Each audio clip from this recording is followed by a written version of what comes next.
আমি আজ একটা ছোট্ট আপনাদেরকে গল্প শোনাচ্ছি। একবার এক বয়স্ক মহিলা মারা যান। যমরাজ তাকে নিয়ে যেতে এসেছেন। তো তিনি বললেন, আপনি আমাকে কোথায় নিয়ে যাবেন? তখন যমরাজ বললেন, মাতা, আপনি সারা জীবন এতটাই ঈশ্বরের প্রতি আনুগত্য দেখিয়েছেন যে আপনাকে প্রভুর কাছে নিয়ে যাব। কিন্তু ওই মহিলা বললেন, আমি শুনেছি ভালো কাজ করলে মানুষ স্বর্গে যায় আর খারাপ কাজ করলে নরকে যায়। তখন যমরাজ বললেন, ঠিক আছে, আমি আপনাকে দু জায়গায় ঘুরিয়েই প্রভুর কাছে নিয়ে যাব।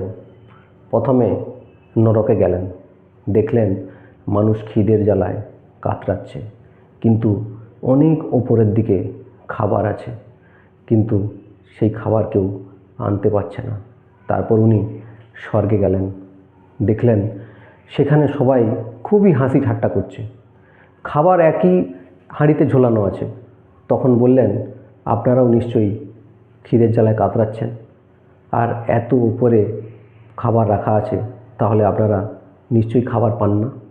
তখন ওনারা বললেন যে জন্মাষ্টমীতে যেমন হাঁড়ি ভাঙা হয়, তেমনই ঠিক আমরা একে অপরের উপর ওঠে আমরা প্রসাদ আনি এবং এভাবেই আমরা প্রসাদ পাই। তখন বুড়িমা ভাবলেন, দু জায়গায় জন্য প্রভু একই রকম পরিস্থিতি তৈরি করে রেখেছেন, কিন্তু নিজেদের কাজের নিরিখে কেউ স্বর্গে আর কেউ নরকে ঠাঁই পায়। পরিস্থিতি সবার ক্ষেত্রে একই, কিন্তু আপনি কিভাবে সেই পরিস্থিতি সামাল দিবেন বা মোকাবিলা করবেন, সেটা কিন্তু আপনাকেই ঠিক করতে হবে।